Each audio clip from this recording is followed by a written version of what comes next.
ಸ್ನೇಹಿತರೆ ನಮಸ್ಕಾರ, ನಾನು ರವೀಂದ್ರ ಜೋಶಿ.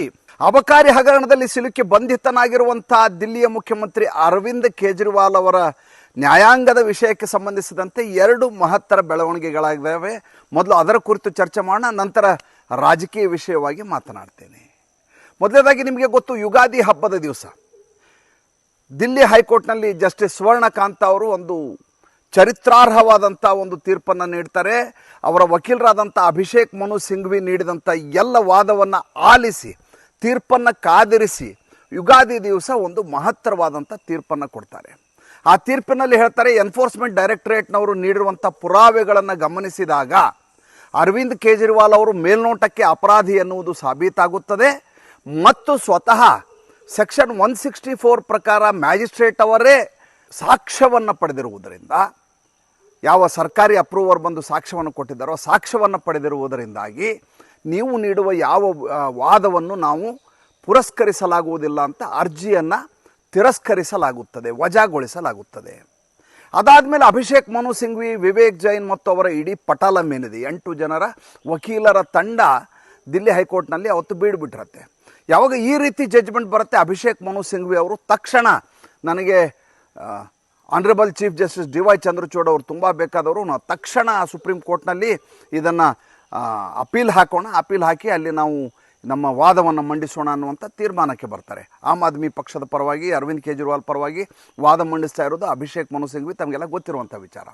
ಇವರು ಮೊದಲೇದಾಗಿ ಜಾಮೀನಿಗೆ ಅರ್ಜಿ ಹಾಕಿದ್ದಲ್ಲ, ಬಹಳ ಸ್ಪಷ್ಟವಾಗಿ ಹೇಳ್ತಾ ಇದ್ದೀನಿ, ಅರವಿಂದ್ ಕೇಜ್ರಿವಾಲ್ ಅವ್ರನ್ನ ಬಿಡುಗಡೆ ಮಾಡಿ ಅಂತ ಪ್ರಶ್ನೆ ಮಾಡಿದ್ದಲ್ಲ, ಅವ್ರಿಗೆ ಜೈಲಿಗೆ ಹಾಕಿದ್ದನ್ನೇ ಪ್ರಶ್ನಿಸಿ ಎನ್ಫೋರ್ಸ್ಮೆಂಟ್ ಡೈರೆಕ್ಟರೇಟ್ ಅವರು ಅವರ ಮೇಲೆ ಕ್ರಮ ಕೈಗೊಂಡು ಜೈಲಿಗೆ ಹಾಕಿದ್ದನ್ನೇ ಪ್ರಶ್ನಿಸಿ ಈಗ ಇವರು ಕೋರ್ಟ್ನಲ್ಲಿ ಮೊಕದ್ದಮೆಯನ್ನು ಹಾಕಿರೋದು. ಸುಪ್ರೀಂ ಕೋರ್ಟ್ಗೆ ಅಪೀಲ್ ಹೋಗಲಿಕ್ಕೆ ಸುಪ್ರೀಂ ಕೋರ್ಟಿಗೆ ಕದ ತಟ್ತಾರೆ. ಕದ ತಟ್ಟಿದ ತಕ್ಷಣ ಡಿ.ವೈ. ಚಂದ್ರಚೂಡ್ ಅವರು ಹೇಳ್ತಾರೆ, ನೀವು ಏನೇ ಕೇಳೋದಿದ್ರೂ ನೀವು ಇಮೇಲ್ ಮಾಡುವ ಮೂಲಕ ಡೇಟನ್ನು ತೆಗೆದುಕೊಳ್ಳಿ, ರಿಜಿಸ್ಟ್ರಾರ್ ಜನರಲ್ಗೆ ಇಮೇಲ್ ಮಾಡಿ, ಅದಾದ ಮೇಲೆ ನಾವು ತೀರ್ಮಾನ ಮಾಡ್ತೀವಿ. ಯಾವಾಗ ಈ ರೀತಿಯಾದಂಥ ಮಾತನ್ನು honourable chief justice DY. Chandrachud ಹೇಳ್ತಾರೋ, ಸಂಪೂರ್ಣವಾಗಿ ಕುಸಿದು ಹೋಗ್ತಾರೆ ಅಭಿಷೇಕ್ ಮನು ಸಿಂಘ್ವಿ. ಅದಕ್ಕೆ ಕಾರಣ ಇದೆ. ಕಾರಣ ಏನು? ಮೊದಲನೇದಾಗಿ ರಂಜಾನ್ ಹಬ್ಬ ಇದೆ. ರಂಜಾನ್ ಹಬ್ಬ ಆದಮೇಲೆ ಶನಿವಾರ ಭಾನುವಾರ ಬರುತ್ತೆ. ಅದಾದಮೇಲೆ ಸೋಮವಾರ ಬೈಸಾಖಿ ರಜೆ ಇದೆ. ಕನಿಷ್ಠ 5-6 ದಿವಸ ಇದನ್ನು ಮುಂದೂಡಲಾಗುತ್ತೆ. ಅದಾದ ಮೇಲೆ ಕೇಸ್ ರಿಜಿಸ್ಟರ್ ಆಗಬೇಕು, ಅದಾದ ಮೇಲೆ ವಿಚಾರಣೆ ಪ್ರಾರಂಭ ಆಗಬೇಕು, ಅದಾದ ಮೇಲೆ ತೀರ್ಪು ಬರಬೇಕು. ಇದು ಸದ್ಯಕ್ಕೆ ಆಗುವ ಮಾತಲ್ಲ ಅನ್ನುವುದು ಸ್ವತಃ ಅಭಿಷೇಕ್ ಮನು ಸಿಂಘ್ವಿಗೆ ಸ್ಪಷ್ಟವಾಗಿ ಹೋಗುತ್ತೆ. ಇದು ಬಹಳ ದೊಡ್ಡದಾದಂಥ ಹಿನ್ನಡೆ ಅರವಿಂದ್ ಕೇಜ್ರಿವಾಲ್ಗೆ. ಏಕೆಂದರೆ ಯಾವ ಅರವಿಂದ್ ಕೇಜ್ರಿವಾಲ್ ಬಂಧನವನ್ನು ಹೇಗಾದರೂ ಮಾಡಿ ತಡಿತೀನಿ ಮತ್ತು ಇದನ್ನು ನಾನು ಪ್ರಶ್ನಿಸಿ ಗೆದ್ದೇ ಗೆಲ್ತೀನಿ ಅನ್ನುವಂಥ ಹಮ್ಮಿನಲ್ಲಿ ಬಿಮ್ಮಿನಲ್ಲಿ ಇದ್ದಂಥ ಅಭಿಷೇಕ್ ಮನು ಸಿಂಘ್ವಿ ತಮ್ಮ ಎಲ್ಲ ಶಕ್ತಿ ಸಾಮರ್ಥ್ಯಗಳನ್ನು, ತಮ್ಮ ಸಂಪರ್ಕಗಳನ್ನು ಬಳಸ್ಕೊಂಡು ನೋಡ್ತಾರೆ. ಆದರೂ ಕೂಡ ಸಾಧ್ಯ ಆಗದೇ ಇರೋದರಿಂದ ಈಗ ಅರವಿಂದ್ ಕೇಜ್ರಿವಾಲ್ ಜೈಲ್ ನಂಬರ್ 2ನಲ್ಲಿ ಬ್ಯಾರಕ್ನಲ್ಲಿರುವುದು ಅನಿವಾರ್ಯವಾಗಿದೆ. ಇದು ಒಂದು ವಿಷಯ. ಎರಡನೇ ವಿಷಯ ಹೇಳ್ತೀನಿ. ನಿಮಗೆ ಗೊತ್ತು, ಇವರು PMLA ಕೋರ್ಟ್ನಲ್ಲಿ, ದಿಲ್ಲಿಯ PMLA ಕೋರ್ಟ್ನಲ್ಲಿ, ಎಲ್ಲಿ ಜಸ್ಟಿಸ್ ಕಾವೇರಿ ಬವೇಜಾ ಇದ್ದಾರಲ್ಲ, ಎಲ್ಲಿ ವಿಚಾರಣೆ ನಡೀತಾ ಇದೆಯೋ ಅಲ್ಲಿ ಒಂದು ಅಪ್ಲಿಕೇಶನ್ ಹಾಕಿದರು ವಿವೇಕ್ ಜೈನ್ ಅವರು. ಏನಂತ ಅಪ್ಲಿಕೇಶನ್ ಹಾಕಿದರು?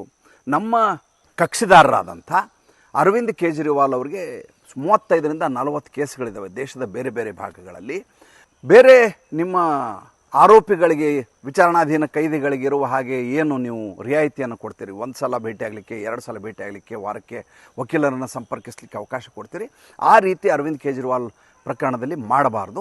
ಅವ್ರ ಮೇಲೆ ತುಂಬ ಮೊಕದ್ದಮೆಗಳಿರೋದ್ರಿಂದ ಅವರನ್ನು ವಿಶೇಷವಾದಂಥ ಪ್ರಕರಣ ಅಂತ ಪರಿಗಣಿಸಿ ವಾರಕ್ಕೆ 5 ದಿವಸ ಪ್ರತಿ ದಿವಸ ಅರ್ಧ ಗಂಟೆ ವಕೀಲರ ಜೊತೆ ಸಂಪರ್ಕ ಮಾಡಲಿಕ್ಕೆ ಅವಕಾಶ ಮಾಡಿ ಕೊಡಬೇಕು. ಹಾಗಂತ ನೀವು ದಿಲ್ಲಿ ಜೈಲಿಗೆ, ತಿಹಾರ್ ಜೈಲಿಗೆ ನಿರ್ದೇಶನವನ್ನು ನೀಡಬೇಕು ಅಂತ ಒಂದು ಅಪ್ಲಿಕೇಶನ್ ಹಾಕಿದರು. ಅಪ್ಲಿಕೇಶನ್ನು ವಿಚಾರಣೆಗೆ ಬರುತ್ತೆ. ವಿಚಾರಣೆಗೆ ಬಂದಂಥ ಸಂದರ್ಭದಲ್ಲಿ ಎನ್ಫೋರ್ಸ್ಮೆಂಟ್ ಡೈರೆಕ್ಟರೇಟ್ನಿಂದ ವಿಶೇಷ ಅಭಿಯೋಜಕ ಹೋಗಿರ್ತಾರೆ. ಅಲ್ಲಿ ಅವರ ಹೆಸರು ಜಾಯದ್ ಹಸನ್ ಅಂಥೇಳಿ. ಆ ವಿಶೇಷ ಸ್ಪೆಷಲ್ ಪಬ್ಲಿಕ್ ಪ್ರಾಸಿಕ್ಯೂಟರ್ ಏನು ಮಾಡ್ತಾರೆ, ಅವರು ವಾದವನ್ನು ಮಂಡಿಸ್ತಾರೆ. ಏನಂದರೆ, ಮೊದಲೇದಾಗಿ ಜೈಲಿನಲ್ಲಿ, ತಿಹಾರ್ ಜೈಲಿನಲ್ಲಿರುವಂಥ ಎಷ್ಟೋ ಆರೋಪಿಗಳಿಗೆ, ವಿಚಾರಣಾಧೀನ ಕೈದಿಗಳಿಗೆ 10, 15, 20, 30, 40 ಪ್ರಕರಣಗಳಿರ್ತವೆ. ಅವ್ರಿಗೆ ಯಾರಿಗೂ ಈ ರೀತಿಯಾದಂಥ ವಿನಾಯಿತಿ ರಿಯಾಯಿತಿಯನ್ನು ಕೊಟ್ಟಿಲ್ಲ ಇಲ್ಲಿವರೆಗೂ.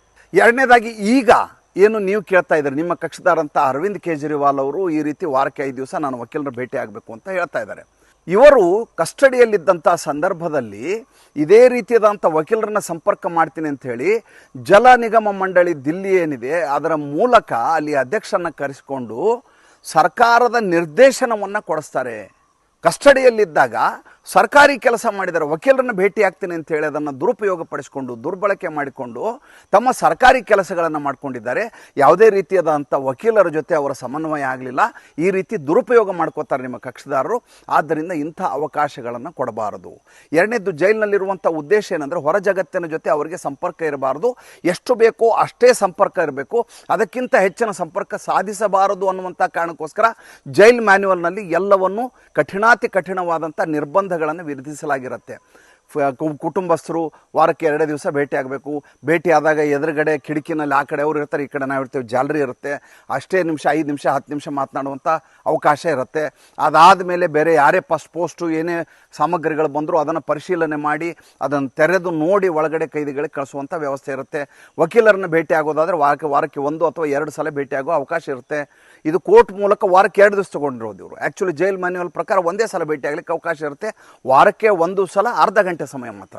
ಆದರೆ ಇಲ್ಲಿ ಅರವಿಂದ್ ಕೇಜ್ರಿವಾಲ್ಗೆ 2 ಸಲ ಕೊಟ್ಟಿದ್ದಾರೆ. ಅಂದರೆ ವಿನಾಯಿತಿಯನ್ನು ಈಗಾಗಲೇ ಕೊಡಲಾಗಿದೆ.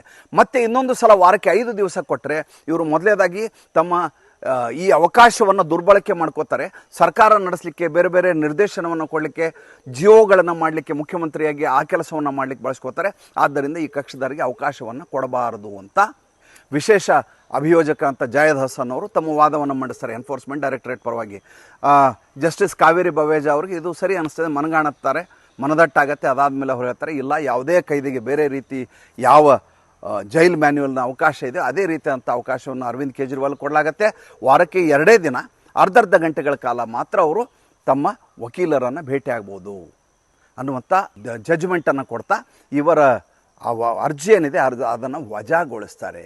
ಅಲ್ಲಿಗೆ ಅರವಿಂದ್ ಕೇಜ್ರಿವಾಲ್ಗೆ 2 ರೀತಿಯಿಂದ ಹಿನ್ನಡೆ. ಒಂದು, ಸುಪ್ರೀಂ ಕೋರ್ಟ್ನಲ್ಲಿ ತಕ್ಷಣದಲ್ಲಿ ಹೊರಗಡೆ ಬಂದ್ಬಿಡೋ ಹಾಗೆ ವಾದ ಮಂಡನೆಗೆ ಪ್ರಯತ್ನ ಮಾಡಿದಂಥ ಅಭಿಷೇಕ್ ಮನು ಸಿಂಘ್ವಿ, ವಿವೇಕ್ ಜೈನ್ ಮತ್ತು ಉಳಿದ 8 ಜನ ವಕೀಲರ ತಂಡದ ಪ್ರಯತ್ನ ವಿಫಲಗೊಂಡದ್ದು. ಇನ್ನೊಂದು ವಾರ ಅದರ ಬಗ್ಗೆ ಪ್ರಶ್ನೆಯೇ ಇಲ್ಲ.